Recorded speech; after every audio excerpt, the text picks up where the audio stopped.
Bienvenidos a esta jornada sobre el proyecto de ley de suelo de Canarias que celebramos aquí en la sala esta tan bonita de la MAC, por lo que agradecemos a los responsables de la MAC haber cedido tan amablemente, digamos, este espacio para poder desarrollarla, y que van a transcurrir durante las tardes de hoy lunes día 10 y de mañana martes día 11.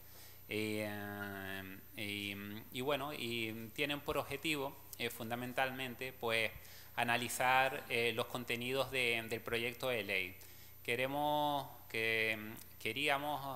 plantear desde la Fundación pues un análisis objetivo y multisectorial del proyecto de ley, porque habíamos estado detectando que dentro del debate público se estaban vertiendo informaciones que sí versan sobre el territorio, versan sobre el medio ambiente y cuestiones relacionadas, pero se estaban saliendo de los contenidos estrictos del propio proyecto de ley, y queríamos dar conocimiento de un texto que es bastante complejo, ¿no? He estado revisando esta mañana precisamente en el boletín oficial del Parlamento de Canarias, que como saben pues fue remitido el 9 de agosto y se publicó en el del 22 de septiembre, aparece publicado, 160 y pico páginas, pero claro, es que es un texto complicado porque incluye pues, ¿no?, una exposición de motivos, título preliminar, 10 títulos, disposiciones adicionales, un anexo, ¿no?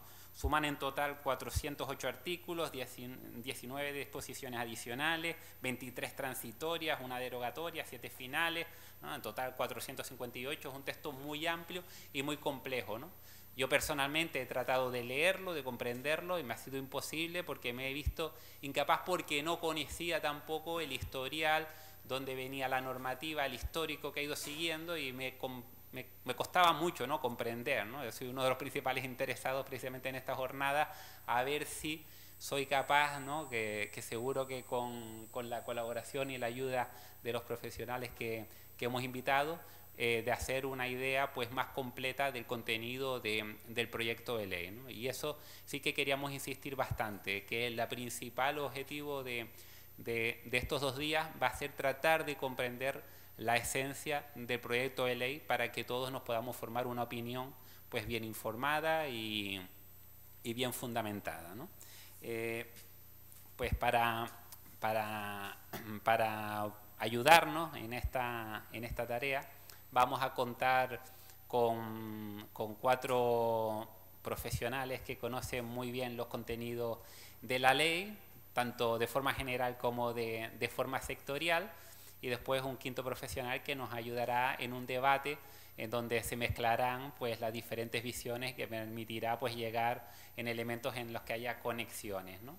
El primer profesional, además, lógicamente la Fundación agradece eternamente y con mucho ahínco pues a estas 5 personas que nos van a acompañar en estos 2 días por su colaboración desinteresada en un tema que además es tan complejo y que está además ahora mismo en los focos, y que nos van a ayudar, estoy convencido, pues a comprenderlo mejor, ¿no?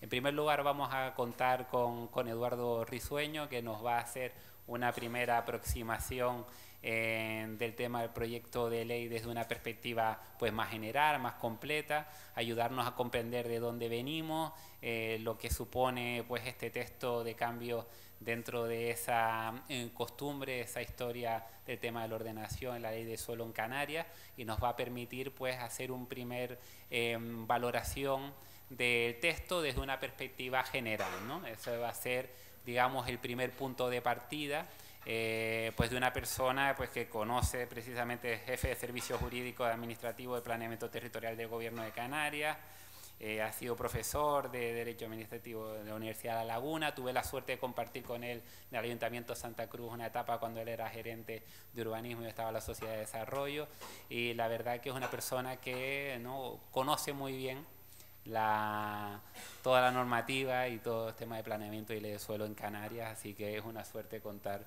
con su primera visión, que va a ser general.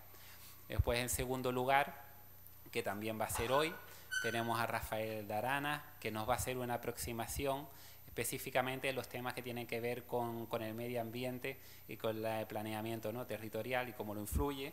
Y pues él es geógrafo por la Universidad de La Laguna, es miembro desde 1998 de la Asociación Interprofesional de Ordenación del Territorio, ejerce su actividad actualmente en GESPLAN y bueno, también es un buen conocedor de la materia urbanística y de planeamiento, que también nos va a permitir pues, ¿no?, una aproximación ya más sectorializada a los temas medioambientales.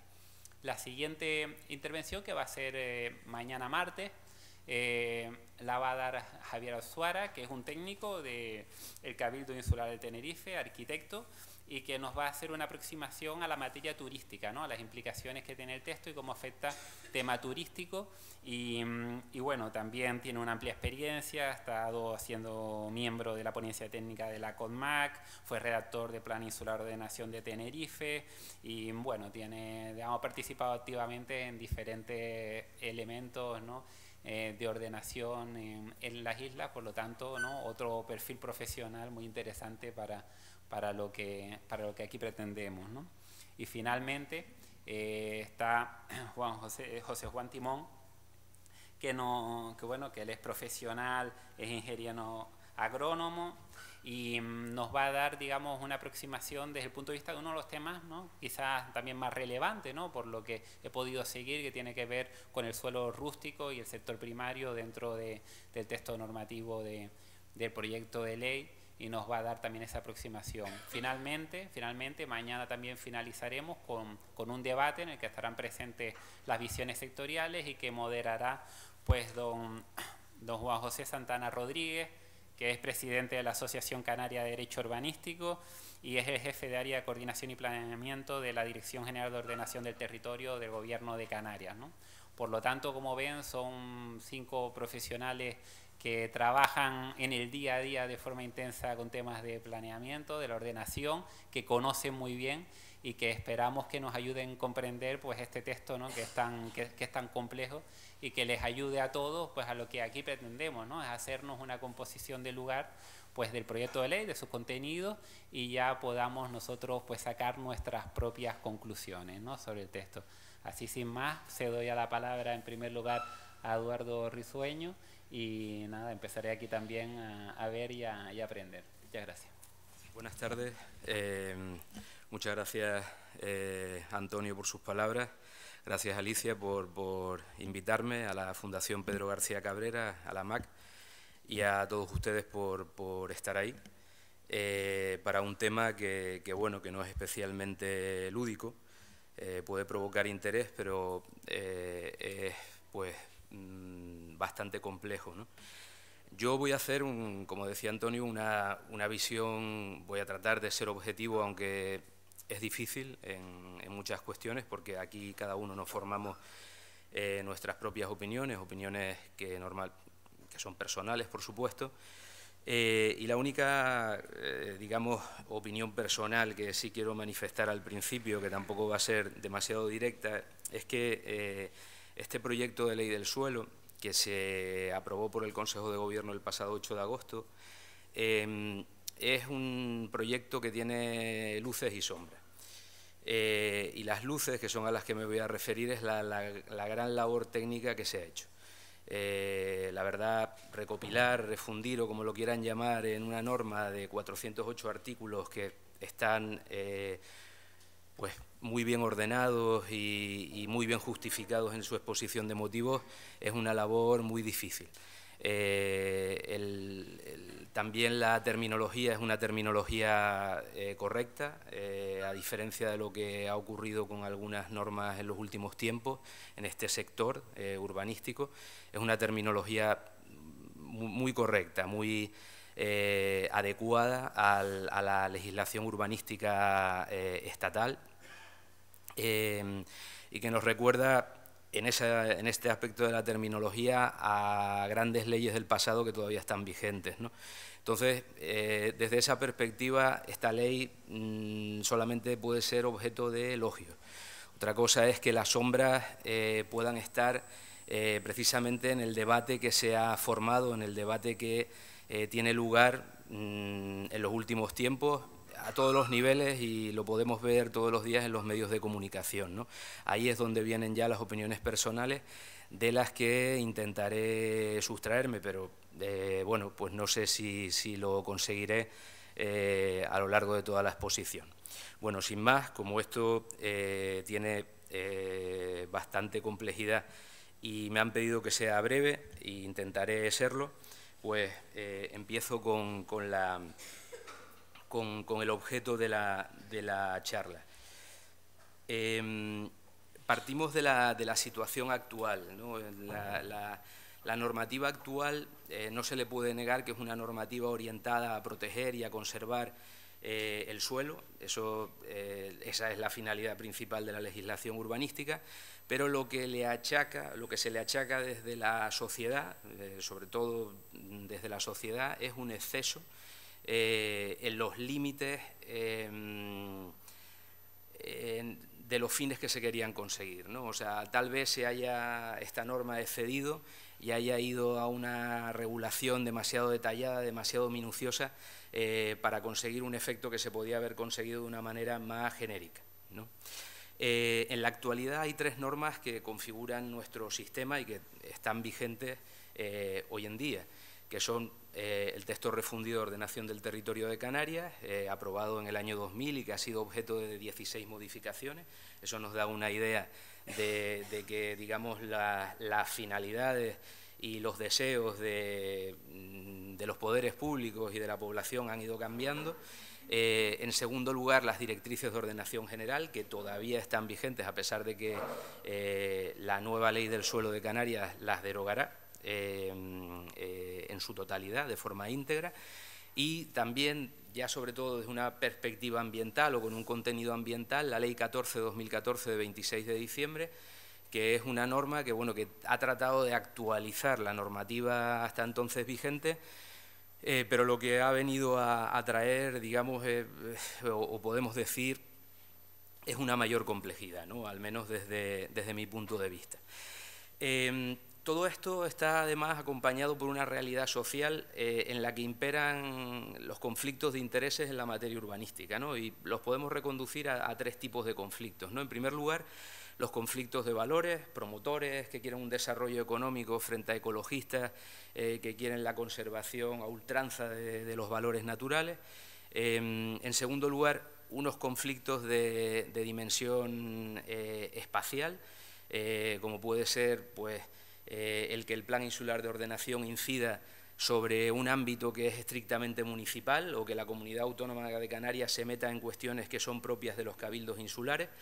Y por último, los conflictos entre poderes públicos, ¿no? Esto lo podemos ver cuando, por ejemplo, la Comunidad Autónoma de Canarias quiere poner, pues, un complejo de tratamiento de residuos en un determinado municipio y el municipio se niega a ultranza porque ya tiene una cárcel y tiene 4 cosas más que no quiere nadie, ¿no? Entonces, esos conflictos también subyacen en toda esta polémica.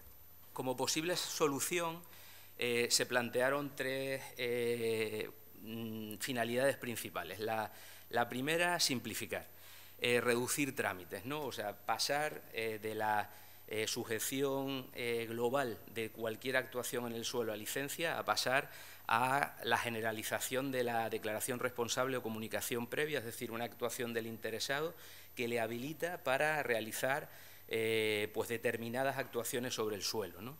Esta simplificación también conlleva la clarificación, ¿no? Porque, y esto lo dejo ya para la siguiente ponencia, porque, por ejemplo, tenemos una cuestión muy compleja que es cómo integramos el procedimiento de evaluación ambiental estratégica con el procedimiento de aprobación de un instrumento de ordenación del territorio urbanístico. Es una cuestión donde los trámites se confunden o se superponen con plazos distintos y es una cuestión ciertamente compleja respecto a la que la COTMAC, de la que casi no voy a hablar, se pronunció a través de una instrucción relativamente hace poco, tratando de conseguir esa clarificación, ¿no?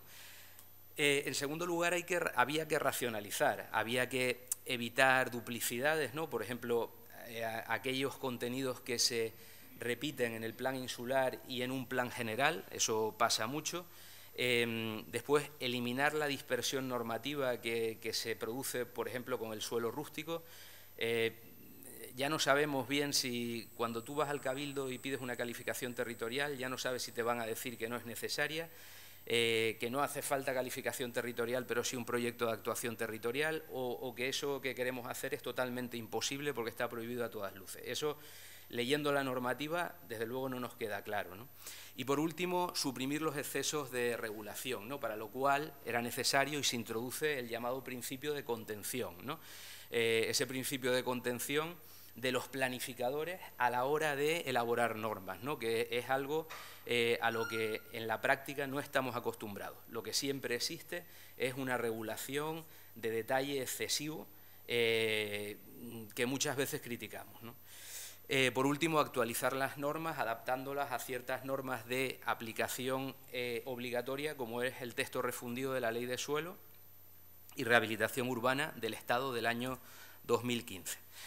Bueno, para esto había que hacer una ley única, pero además de una ley única, una ley que se pudiera aplicar directamente, que no hiciera falta remitirla a 14 reglamentos de desarrollo, porque entonces ya es como si no hubiera ley, ¿no?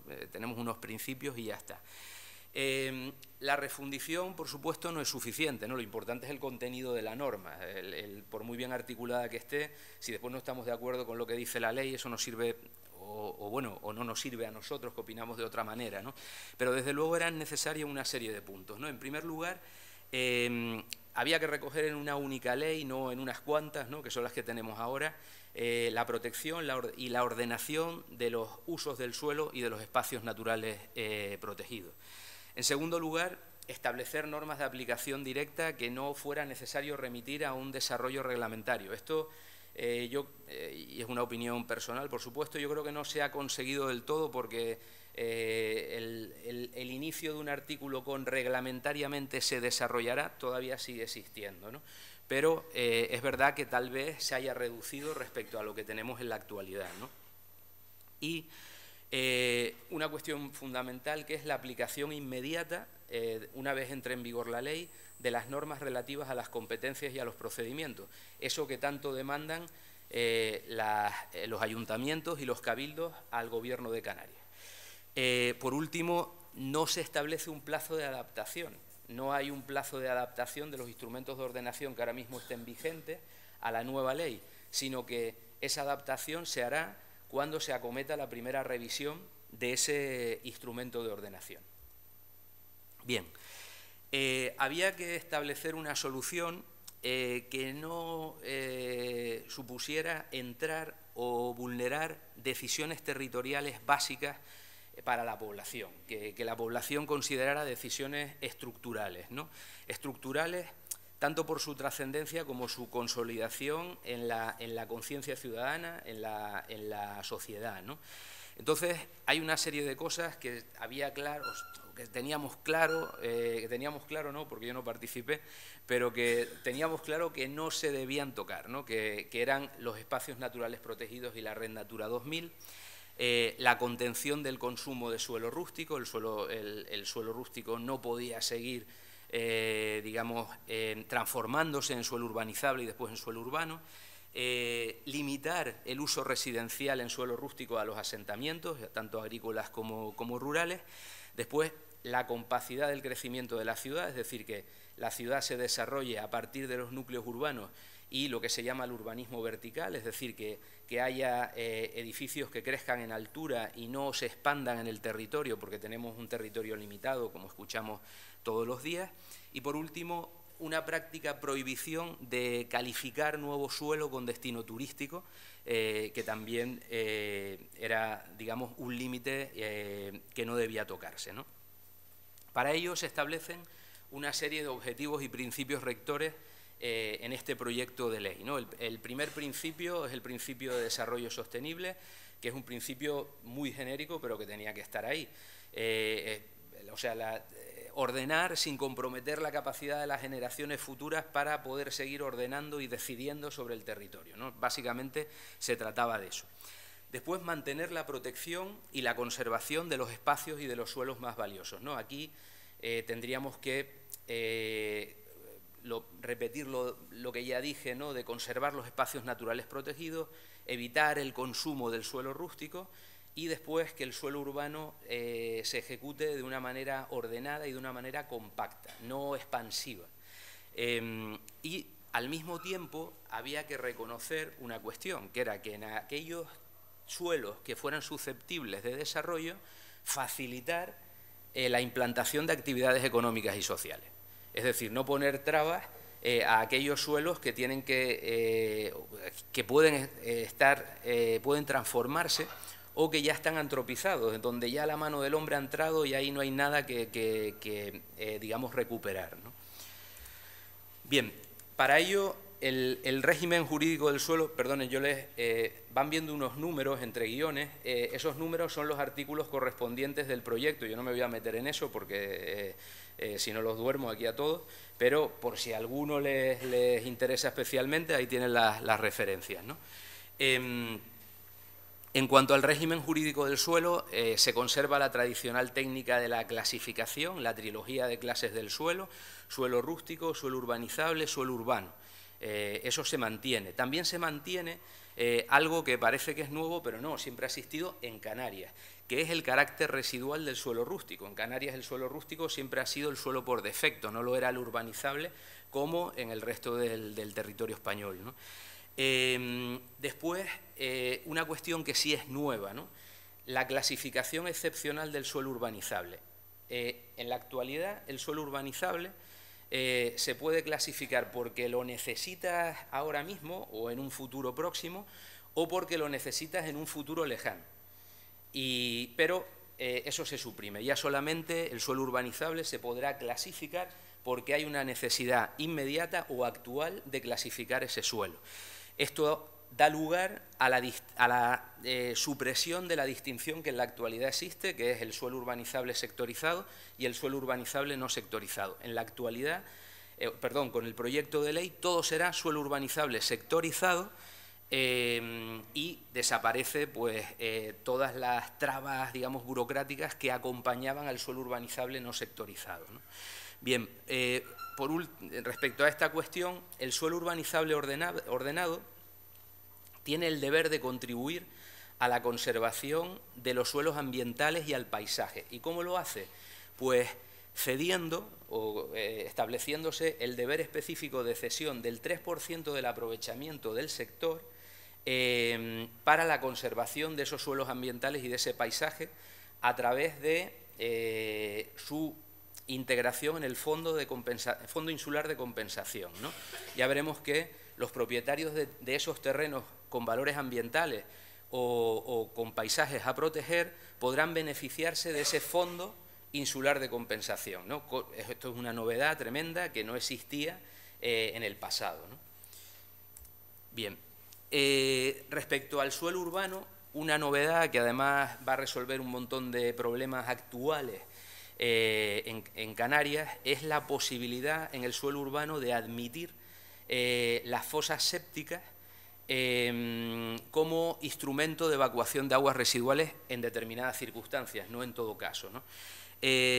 Por otra parte, en el suelo urbano consolidado se regulan con mayor detalle las actuaciones de dotación, con unas circunstancias determinadas, pero yo aquí voy a hacer una crítica. No se ha previsto, y me parece que a lo mejor es algo que se puede resolver en el Parlamento, no se ha previsto si las actuaciones de dotación son para ámbitos edificados o para ámbitos donde no haya edificación. Eso no está en la norma y eso es la gran pregunta de todas las normas autonómicas comparadas. Entonces, otras normas sí lo han dicho, ¿no? Tiene que estar edificado en un porcentaje mínimo, si no, la actuación de dotación no tiene sentido, ¿vale? Porque si no, simplemente estás modificando el planeamiento, lo que se llama el ius variandi, que no tiene por qué hacerse a través de una actuación de dotación, ¿vale? Eso no se clarifica en la norma, ¿no?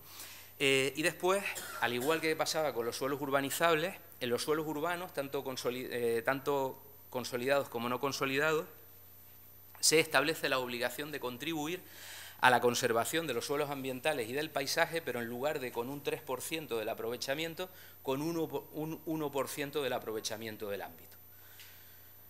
Bien, Una de las grandes cuestiones de las que se ha hablado mucho y que han ocupado páginas enteras de los periódicos es la ordenación y utilización del suelo rústico.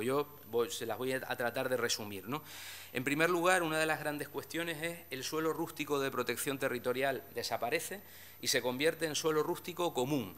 Y esta, digamos, que es la reserva, lo que se llamaba la despensa de Rusia, pues la reserva de suelo es el suelo rústico común, ¿de acuerdo? O sea, si es necesario actualizar, si es necesario que la ciudad crezca, que haya una extensión de la ciudad porque hay una demanda actual, lo haremos a través del suelo rústico común, es decir, el suelo rústico común será el que se convertirá en suelo urbanizable sectorizado, ¿vale? Es, digamos, el sustituto tanto del suelo rústico de protección territorial como del suelo urbanizable no sectorizado.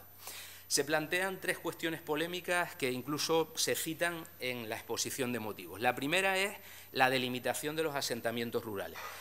Se ha tomado como base la definición de asentamiento rural que da el Instituto Nacional de Estadística, que son aquellos núcleos de población que tengan al menos 10 edificaciones y que no estén insertas en la malla urbana, formando calles, plazas, caminos, etcétera, ¿no?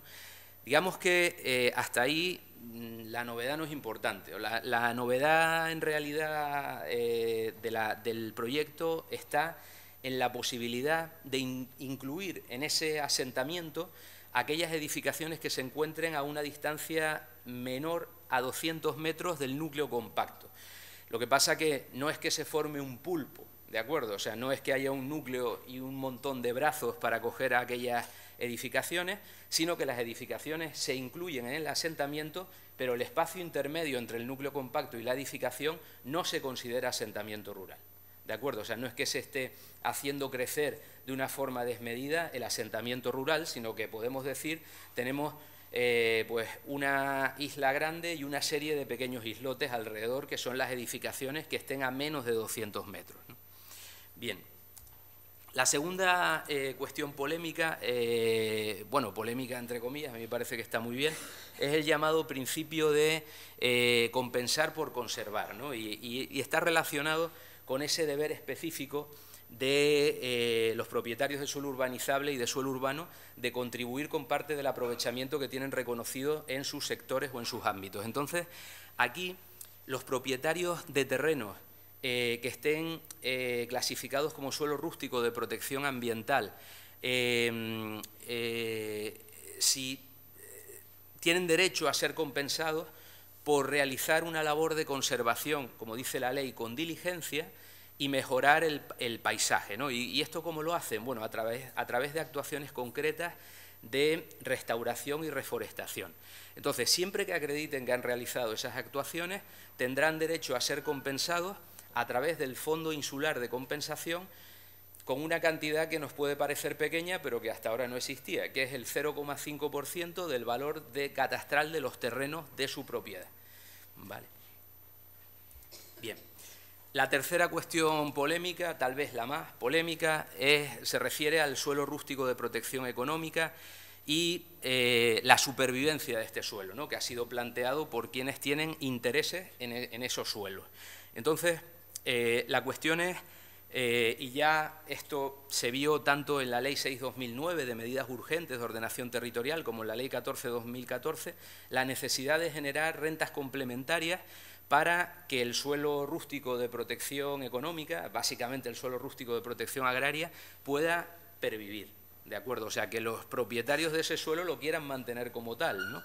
Bien, entonces, que es raro, ¿no? O sea, los antiguos explotadores de plataneras y eso, pues sí, te podías encontrar alguno, pero la mayoría lo que querían era pues convertir esos suelos donde había una explotación platanera en suelo urbanizable turístico, ¿no?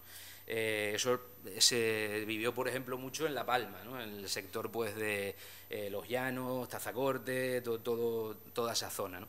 Bueno, entonces, aquí tenemos que diferenciar en el suelo rústico, la nueva ley diferencia lo que son usos ordinarios, usos complementarios y usos, vamos a llamarlos, extraordinarios, que son aquellos que sean declarados de interés público y social. Respecto a los usos ordinarios, son aquellos que son conformes al destino natural del suelo rústico, agricultura, ganadería, actividades piscícolas, etcétera, ¿no? Lo que pasa es que, curiosamente, se incluyen las instalaciones deportivas al aire libre, usos deportivos al aire libre con instalaciones desmontables, ¿no? Lo cual, bueno, pues no parece que muy conforme al destino natural no es, ¿no? Hombre, esto puede ser objeto de debate, yo simplemente se los planteo. Las facultades de esos usos ordinarios se concretan, ¿no? Y hay una cuestión que es fundamental, que a mí me parece totalmente correcta, que es la posibilidad de que surjan nuevas facultades que no tengan que estar previstas expresamente en el planeamiento como consecuencia de la evolución tecnológica de las actividades y de las industrias agropecuarias. Por ejemplo, la necesidad de que la estabulación del ganado tenga una superficie para cada una de las cabezas mayor. Y, sin embargo, tú tienes reconocidos 1000 metros y, claro, y lo que tienes que hacer es quitar, pues, 20 cabezas, ¿no? Pues no, o sea, con la nueva ley se prevé la posibilidad de esa ampliación, ¿no? También acomodar normas de aplicación directa a las necesidades actuales de esas industrias agropecuarias o actividades agrícolas, ¿no? Yo les pongo un ejemplo que se reconoce expresamente, ¿no? El hecho de que los invernaderos, que muchas veces ocupan los retranqueos de las vías a las cuales dan frente, se consideren instalaciones desmontables a efectos de su habilitación, a efectos de su posible legalización, ¿no? Y eso se prevé expresamente. En cuanto a los usos complementarios, son aquellos, la definición son aquellos que generan rentas complementarias para el suelo rústico de protección económica. Y se delimitan, ¿no? O sea, se enumeran algunos de ellos, como pueden ser la venta de los productos agrarios que allí se producen, la producción de energías renovables o las actividades turísticas. Lo malo es que cuando hablamos de actividades turísticas, aquí nos confundimos con los usos, vamos a llamarlos extraordinarios, que también prevén las actividades turísticas. Lo que habría que ver, pero tal vez sea mi interpretación, no he logrado deslindarlos, pero seguramente mañana a lo mejor sí se puede deslindar cuándo es complementario y cuándo es de interés público y social. Tal vez, y yo lo adelanto, simplemente se basa la distinción en la previsión del uso turístico en la ordenación. Es decir, si en el planeamiento está previsto el uso turístico en ese suelo rústico, será un uso complementario; si no está previsto, será un uso extraordinario de interés público y social, ¿no? Bien, en cuanto a los usos de interés público y social, son aquellos que se refieren a actuaciones que son ajenas al suelo rústico, pero su localización en el mismo va a contribuir a su desarrollo, va a permitir su supervivencia, ¿no? Aquí hablamos de construcciones turísticas, construcciones industriales y de servicios. Bien, en cuanto seguimos con el suelo rústico, técnicas de intervención en el suelo rústico, aquí no me voy a extender demasiado. Miren, simplemente que ustedes sepan que respecto a los usos ordinarios, digamos, la principal distinción o diferencia con los usos de interés público y social es que no tienen que pagar canon por aprovechamiento en el suelo rústico. El canon va de un 5, con carácter general, de un 5 a un 10% del aprovechamiento. El aprovechamiento es el presupuesto de la obra que se vaya a ejecutar, ¿de acuerdo? Con lo cual ya esa es una gran diferencia, ¿no? Esos usos ordinarios pueden ser legitimados mediante licencia, sería el caso, por ejemplo, de los movimientos de tierra. En su gran mayoría serán legitimados mediante declaración responsable o comunicación previa, como puede ser un vallado de fincas que no tenga cimentación al suelo. Y, por último, hay determinadas actuaciones que no necesitan ningún título ni comunicación, como por ejemplo es la preparación y roturación de suelos agrícolas, ¿no? En cuanto a los usos de interés público y social, pasa, pues sí tienen que pagar el canon, están sujetos en todo caso a licencia y a la previa declaración por el Cabildo de su interés público y social, salvo que estén ordenados con detalle en el planeamiento, en cuyo caso, en mi opinión, pasan a ser usos complementarios, no usos excepcionales de interés público y social, ¿no? Esto en esa especie de interpretación que he hecho para intentar deslindar unos de otros. Terminamos con el suelo rústico y pasamos a los instrumentos de ordenación. Básicamente, los instrumentos de ordenación continúan siendo los mismos que ahora mismo conforman nuestro sistema integrado de planeamiento, ¿no? Básicamente, las directrices de ordenación general, los planes insulares de ordenación y los planes generales de ordenación.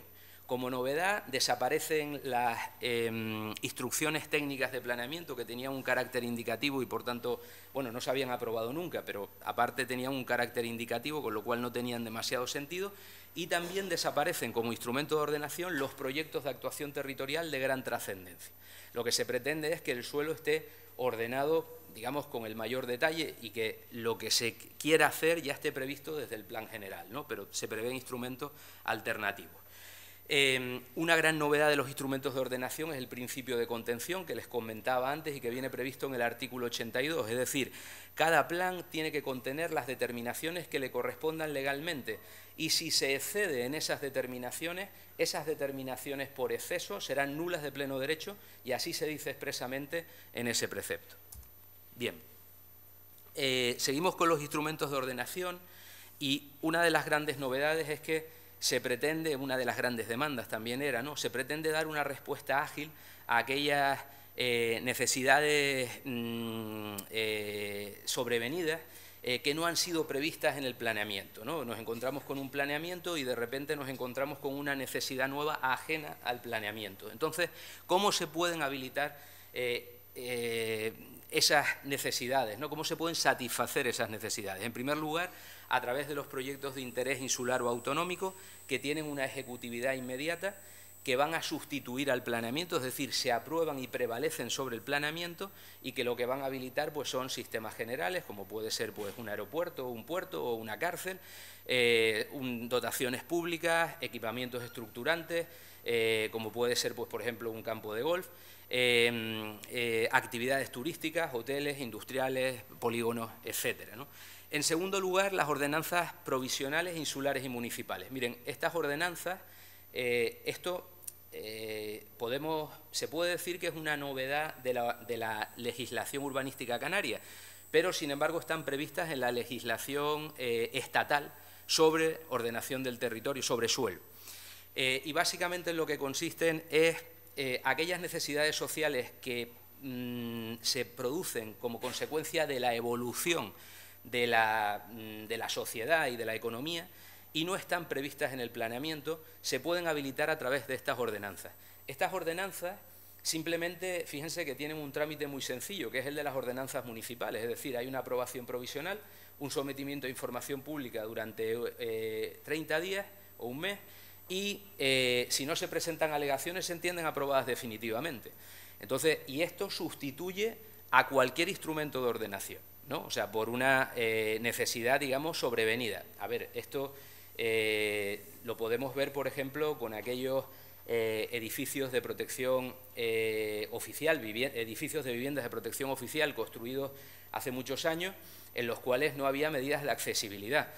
No había ascensores, no había rampas, etcétera, ¿no? Y sin embargo el volumen está agotado, con lo cual el ascensor hay que ponerlo por fuera del edificio, creando un nuevo volumen. Eso se podría habilitar, por ejemplo, a través de estas ordenanzas, ¿no? Vamos a no pensar que todo es malo, también hay cosas buenas, ¿no? Bien, y por último los programas de actuación en el medio urbano que precisamente lo que tratan es de habilitar, legitimar las actuaciones de dotación en suelo urbano cuando no están previstas en el Plan General de Ordenación y que se tramitarán también como las ordenanzas municipales. Las directrices de ordenación, nos referimos brevemente a ellas, siguen siendo un instrumento de ordenación de los recursos naturales y de ordenación del territorio de ámbito autonómico.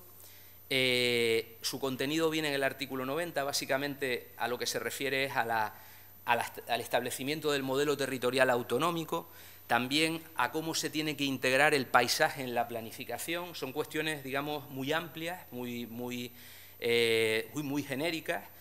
Lo que pasa que, claro, y sin valor de ley, estas directrices van a tener rango reglamentario, se aprobarán por el Consejo de Gobierno. ¿Cuál es el problema? Que habrá un periodo transitorio en el cual no tengamos directrices de ordenación general.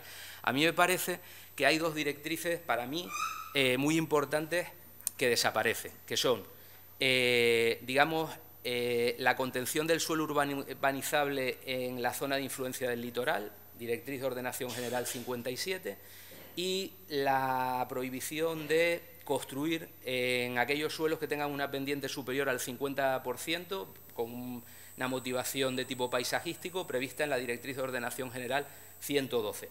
Es verdad que se puede a lo mejor inducir estas cuestiones de los principios, ¿no? Principios de desarrollo sostenible, etcétera, pero no, esos principios no están concretados todavía. Y ese, en mi opinión, es un problema, ¿no? Bueno, después, en esta cuestión, quiero que se queden con esto para lo que vamos a explicar después. Fíjense que el contenido de las directrices de ordenación general viene delimitado en el artículo 90, y eso significa o delimita cuáles son las competencias de la Comunidad Autónoma de Canarias en esta materia, porque de cara a otros instrumentos solo podrá informar sobre esas competencias, ¿vale? Lo que pasa es que después se establece un párrafo adicional que ahora veremos, ¿no? Planes insulares de ordenación. Los planes insulares de ordenación, bueno, se prevén como un instrumento, digamos, lo que se pretende es que no se remita tanto a instrumentos posteriores, planes territoriales especiales, planes territoriales parciales, sino que contengan la ordenación de las previsiones que se van a ejecutar, sobre todo las infraestructuras turísticas, y por supuesto se establecerá la zonificación de los usos globales, usos turísticos, etcétera, ¿no? Bien, en cuanto a los planes generales de ordenación, tienen un contenido obligatorio, que es la ordenación estructural, por ejemplo, las clases y categorías de suelo. Tienen un contenido facultativo, que es la ordenación pormenorizada, por ejemplo, las tipologías edificatorias, ¿no? Si es edificación abierta, edificación cerrada, etcétera. Se mantiene, esto a mí, la verdad, me ha parecido una norma muy buena, por eso se las hago constar, ¿no?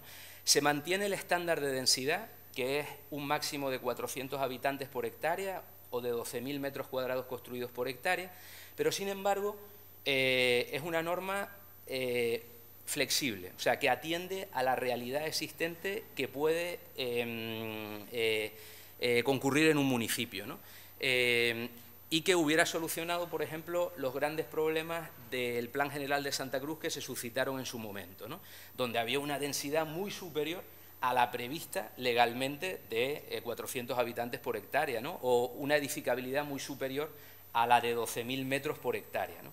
Entonces, se dice que cuando la realidad existente sea la de una densidad superior o la de una edificabilidad superior a los números establecidos, el plan general podrá reconocer esa edificabilidad o esa densidad sin que los solares vacantes pierdan su derecho a edificar. ¿De acuerdo? Bien, por otra parte, se dice que el procedimiento de evaluación ambiental estratégica se tiene que integrar en el procedimiento de elaboración y aprobación de los instrumentos de ordenación, a lo cual se referirá más adelante Rafael. Bien, también como gran novedad, que esto era una gran demanda de los ayuntamientos, bueno, hemos visto un montón de opiniones más radicales y menos radicales en los periódicos. Se sustituyen los procedimientos bifásicos de ordenación por los procedimientos monofásicos. Básicamente esto significa que antes los ayuntamientos no podían aprobar definitivamente sus planes, sino que tenían que remitirlos a la CODMAC para que los aprobara la CODMAC, y ahora los ayuntamientos aprueban definitivamente sus planes generales simplemente con un informe previo de la CODMAC, del Cabildo, etcétera, ¿no? Pero lo mismo le pasa al Cabildo, etcétera, ¿no? En esta materia, aquí me detengo un momento. Los informes que emitan las distintas administraciones a lo largo de la tramitación de los instrumentos de ordenación se referirán solamente a sus competencias. Por eso les decía que la Comunidad Autónoma de Canarias solamente se podrá referir a aquellas cuestiones que conforman el contenido de las directrices de ordenación general. Lo que pasa que es verdad que después del periodo de alegaciones y todo eso, el artículo 145.3 prevé un segundo párrafo en el que dice: no obstante, la Comunidad Autónoma de Canarias le podrá advertir a la Administración que esté tramitando el instrumento correspondiente que hay una infracción del ordenamiento jurídico en base al principio de lealtad institucional. Esto es una cuestión de lógica, porque así la administración autonómica, que tiene por la legislación básica del Estado el control de legalidad de los instrumentos de ordenación, después de su aprobación no tendrá que impugnarlo y el ayuntamiento o el cabildo enterarse por primera vez de que había hecho algo mal, ¿de acuerdo? Sino que ya se habrá enterado de que había ciertas determinaciones que podían no ser adecuadas al ordenamiento jurídico, ¿vale? Bien, también una cuestión que me parece importante, los conceptos de revisión y modificación desaparecen y ahora se habla de modificación menor y modificación sustancial. La modificación sustancial se refiere básicamente a la reconsideración del modelo territorial y aquellos incrementos de edificabilidad superiores al 25%, y el resto son modificaciones menores, incluidos los cambios de suelo, los cambios de clasificación del suelo. Vale, simplemente para facilitar esas modificaciones, ¿no? La tramitación de esas modificaciones. Bien. En cuanto a la ejecución del planeamiento, dos cosas llaman la atención. La primera es que, claro, cuando se va a ejecutar el planeamiento, resulta que hay propietarios que no tienen recursos económicos y, sin embargo, tienen un montón de terrenos afectados por esa actuación, ¿no? Entonces, dicen, bueno, yo no puedo ser el que tome la iniciativa, tiene que ser un promotor el que tome la iniciativa. Entonces, ese promotor tiene que presentar, por un lado, el proyecto de reparcelación y le exigen, además, que presente el proyecto de expropiación, que cuantifica los terrenos de ese señor que a lo mejor no puede participar en la reparcelación, en la gestión del suelo, de manera que desde el principio sabe lo que le interesa. Oye, me interesa participar en esto, que al final pues me van a tocar 40 pisos, o me interesa esto porque al final me va a tocar pues 900.000 euros, ¿vale? Bien, y después una cuestión que me parece también importante y además que va a aliviar mucho a las personas que se ven afectadas por actuaciones expropiatorias es la siguiente. Aquellas personas cuyos terrenos estén calificados como sistema general y que vayan a ser adquiridos por expropiación, por ejemplo, la ampliación de una autopista o un recinto ferial, etcétera, en un plazo de 4 años la Administración tendrá que haberles expropiado. Y en caso de que no les expropie, tienen lo que se llama el derecho a ser expropiado, es decir, plantear ellos mismos la iniciativa para que la Administración les expropie. La diferencia está primero en el plazo, que antes era de 5 años y ahora es de 4, y en segundo lugar, que desde que presente la solicitud de determinación del justiprecio, de la indemnización que tiene que recibir, ya no va a pagar más tributos por ese suelo, sino que los tributos los va a pagar el beneficiario de la expropiación. ¿De acuerdo? Lo cual es un gran cambio respecto a la legislación vigente, donde hay personas que tienen el suelo clasificado como urbano o como urbanizable ordenado y resulta que están pagando un montón de dinero por tener, digamos, a efectos catastrales ese suelo como suelo urbano, ¿no? Bien, ya yo no sé cómo voy de tiempo, regular. Sí, vale. Bueno, no tardo mucho ya. Respecto a la intervención administrativa sobre los usos del suelo, miren, aquí básicamente podemos distinguir 5 supuestos, ¿no? Supuestos en que la actuación está sujeta a licencia, el caso más típico son las obras de nueva planta, voy a construir un edificio. Supuestos que están sujetos a comunicación previa, como por ejemplo una obra de reforma que no tenga incremento de edificabilidad, volumen ni altura. Actuaciones que están totalmente exentas, como por ejemplo es la reparación de muros en suelo rústico de protección agraria, el que pues el dueño de un terreno agrícola tenga que levantar una pared que ha tirado el viento, eso pues no requiere ningún tipo de título previo ni de comunicación. Actuaciones exentas porque tienen títulos equivalentes que la sustituyen, como por ejemplo es la aprobación de un proyecto de urbanización, y actuaciones exentas por razón de la persona.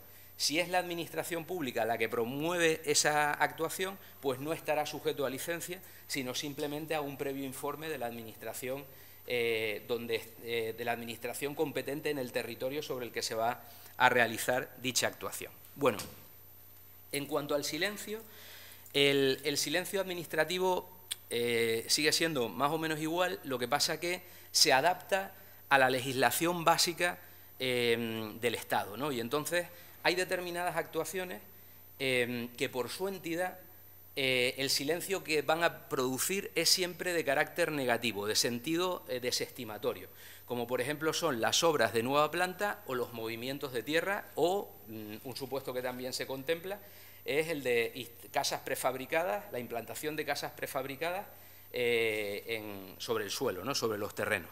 Y después, respecto a las comunicaciones previas, la exposición de motivos dice, hombre, para evitar aquellos supuestos flagrantes en que la actuación no está sujeta a comunicación previa, sino a licencia, pero el promotor pretende aprovecharse de, bueno, pues de la nueva regulación, una vez hecha la comunicación previa, habrá que esperar 15 días para poder iniciar las obras, de manera que la Administración tenga tiempo de reaccionar, sobre todo en los supuestos más graves de actuaciones, ¿no? de actuaciones de mayor entidad. Bueno, en cuanto al restablecimiento de la legalidad urbanística y el régimen sancionador, se mantiene la separación, por un lado, del procedimiento de restablecimiento de la legalidad urbanística, que lo único que pretende es derribar o demoler o legalizar aquello que se ha construido ilegalmente, y por otra parte la actuación represiva, lo que es el régimen sancionador, que es la imposición de la multa como consecuencia de esa infracción que he cometido, ¿no? Sin embargo, la resolución que culmine ese procedimiento de restablecimiento de la legalidad va a establecer dos supuestos diferentes, que esto es una novedad respecto a la legislación vigente. La resolución puede decir, oiga, le obligo al restablecimiento de la legalidad, le impongo el restablecimiento de la legalidad, pero le indico que la obra es legalizable y, por tanto, suspendo esa orden de restablecimiento de la legalidad y le doy un plazo para que usted solicite la legalización. Y hay otro supuesto, que eso no se contempla en la actualidad, que es la posibilidad de que la obra sea ilegal, porque se ha hecho sin licencia, pero además ilegalizable, manifiestamente ilegalizable. Entonces, en la actualidad, en ese caso, también muchas veces los jueces exigen que se dé ese plazo de legalización, porque la norma es confusa, puede ser interpretada de formas distintas, etc. Con el proyecto de ley de suelo de Canarias, eso se termina. Si la actuación se considera en virtud de un informe técnico ilegalizable, informe técnico de la Administración ilegalizable, no se concede plazo para su legalización. En cuanto a los plazos que tiene la Administración para actuar sobre las obras ilegales, en aquellos casos de obras que se hayan realizado sin licencia, el plazo para actuar de la Administración será de 4 años.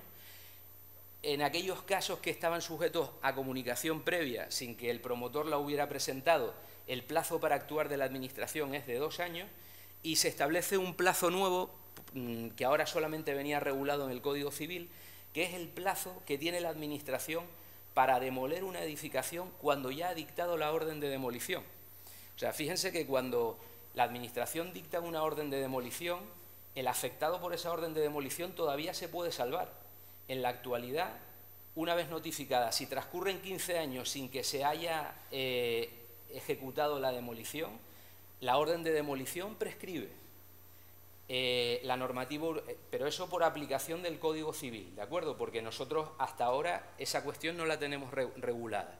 Sin embargo, de todas maneras, el año pasado ese plazo se redujo a 5 años, O sea que el plazo civil, digamos que era más generoso para los infractores que el que ahora se establece en la normativa urbanística, que es de 10 años. ¿De acuerdo? Se establece expresamente que una vez notificada la orden de demolición, la Administración la tiene que llevar a cabo en un plazo de 10 años. Si no, la orden de demolición prescribe. Y una gran novedad, a mí esta me ha gustado mucho porque soluciona un montón de problemas que teníamos en todos los ayuntamientos, problemas sobre todo de tipo social, es la siguiente: la llamada consolidación del uso. Hasta ahora, cuando una edificación se construía ilegalmente y transcurrían más de 4 años desde su terminación, imagínense que estaba en suelo rústico, donde está prohibido el uso residencial, sobre la edificación no se podía actuar, pero el uso residencial se podía prohibir en cualquier momento, porque como el uso residencial es continuo en el tiempo, nunca prescribe, nunca caduca. ¿De acuerdo? Con lo cual, de acuerdo, yo te reconozco que tienes ahí tu casa, pero la tienes que dedicar a un uso propio del suelo rústico. ¿De acuerdo? A establo, a cuarto de aperos, a lo que quieras, pero a uso residencial no, porque lo que hago es precintarte la casa para que no puedas hacer ese uso.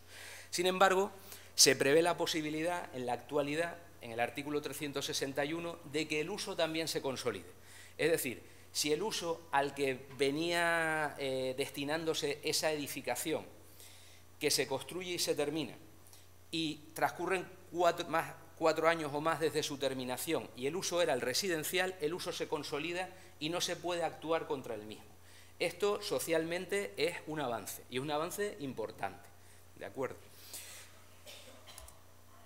Bien, ya por último, para terminar, pues yo creo que además me he acelerado yo un poco, respecto a la transición hacia el nuevo marco, es decir, cómo se van a relacionar el texto refundido de ordenación del territorio vigente y la nueva ley del suelo de Canarias una vez entre en vigor, que la entrada en vigor se producirá al mes de que se publique, con lo cual vamos a tener poco tiempo para leerla, es mejor que la vayamos leyendo ya, porque 408 artículos más las disposiciones que mencionó Antonio es mucho, pero el plazo, digamos, de vacatio legis, ¿no?, de entrada en vigor es simplemente de un mes, ¿no?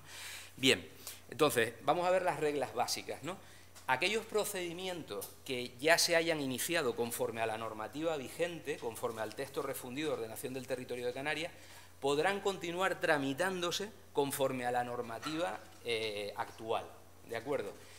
Pero dando la posibilidad de que la persona o la entidad pública o privada puedan renunciar a ese procedimiento anterior y iniciar un nuevo procedimiento o continuar con las nuevas normas, ¿de acuerdo? O sea, les pongo un ejemplo.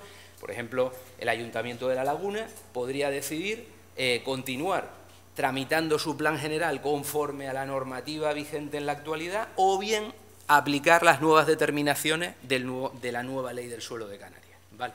Bien, por otra parte, se prevé la inmediata aplicación de las normas relativas a competencias y procedimientos. Los ayuntamientos ya podrán aprobar definitivamente sus planes generales, los cabildos sus planes insulares, etcétera, ¿no? Y los procedimientos serán los establecidos en la nueva normativa, salvo que la persona opte por la normativa anterior si ya ha iniciado ese procedimiento. Los instrumentos de ordenación que ahora mismo están en vigor o que estén en vigor antes de entrar en vigor la nueva ley del suelo, ¿se tienen que adaptar en un plazo determinado a la nueva ley? No. Ahí, basado un poco en la experiencia y en la racionalidad, todos los plazos transitorios que se han previsto en el texto refundido de ordenación del territorio de Canarias y en las directrices no han servido para nada, con amenazas entre comillas, ¿no?, de no puedes aprobar planes parciales, no puedes aprobar planes territoriales, eso no ha servido para nada. Y entonces lo que se hace es decir, bueno, usted se adaptará con ocasión de la primera revisión o modificación sustancial que lleve a cabo, ¿de acuerdo? Otra cosa es cómo vamos a conciliar, por ejemplo, el suelo rústico de protección territorial con el suelo rústico común, los suelos urbanizables no sectorizados, que bueno, que se desclasifican, es verdad que se desclasifican todos, pero bueno, eso digamos que ya es entrar en otro tipo de luchas, ¿no?, que ya de más detalle, ¿no? Y después, una cuestión que me parece también importante es que se deroga expresamente el texto refundido de ordenación del territorio de Canarias, la Ley 14/2014 respecto a las cuestiones ambientales, de evaluación ambiental, las directrices de ordenación general, se mantienen las directrices de ordenación del turismo y se derogan los dos reglamentos que hasta ahora teníamos aprobados en Canarias, el Reglamento de Gestión y Ejecución del Sistema de Planeamiento de Canarias y el Reglamento de Procedimientos de los Instrumentos de Ordenación del Sistema de Planeamiento de Canarias. Y bueno, y señores, lo que les decía al principio, yo sobre todo aquí, cuando leía tanta resistencia, ¿no?, Siempre me acuerdo de la frase, ¿no? La famosa frase aplicada en cualquier ámbito laboral: todo cambio genera resistencia, ¿no? No sabemos si va a ser peor o si va a ser mejor, ¿no? Hay decisiones, determinadas decisiones que yo creo que están en el ámbito de lo político, respecto a las cuales podemos coincidir o no, podemos discutir o no, que son las llamadas, lo que yo les llamaba al principio de la charla, las sombras. Pero, desde luego, la ley también tiene un montón de luces y creo que tenemos una norma más clara que la normativa dispersa que tenemos en la actualidad. Pues muchas gracias.